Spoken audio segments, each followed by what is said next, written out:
তো বন্ধুরা সবাই কেমন আছো? আশা করি ভালো আছো, আর আমিও মোটামুটি ভালোই আছি। তো এখন এসেছি ছাদে একটু। তো এই যে আমার পিছনে স্টেশন। তো এখন প্রায় মোটামুটি কটা বাজে, 4টা বাজে। আমি এমনি ছাদে কাপড় নিতে এসেছি, ভাবলাম তোমাদের সঙ্গে একটু আড্ডা দিই। তো এই আসলে যত দিন যাচ্ছে এই জায়গাটার প্রতি আমার মায়াটা আরও বেশি বেড়ে যাচ্ছে। আর তো বেশি দিন নেই, হাতে ধরে 10 থেকে 15 দিন। 15 দিনে আমি বেশি বলে ফেলছি, 10 দিনই হবে। তো তার জন্য ভাবলাম একটু একটু করে এখন থেকে ছাদের থেকে সব কিছু শেয়ার করবো। আর আমি কেন জানি না, ছাদে আসলে চারিদিকটা একটু দেখলে আমার ভীষণ ভালো লাগে, মনটা ভালো হয়ে যায়। তো ভাবলাম একটু আপনাদের সঙ্গে এগুলো শেয়ার করি।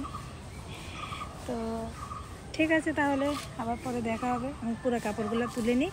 তারপর আর আমাদের এখানে একদমই বৃষ্টি হচ্ছে না, চারিদিকে বৃষ্টি হচ্ছে।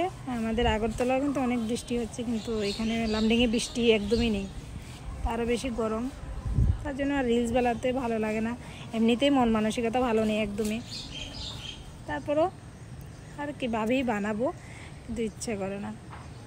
তাই আজকাল একদমই আমি কম ভিডিও করি বা ব্লগও দিই না সেরকম আপনাদের সঙ্গে।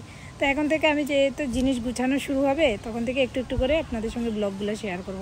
ব্লগ শেয়ার না করলেও শর্টসে শেয়ার করব। ততক্ষণ আপনারা ভালো থাকবেন। রাধে রাধে।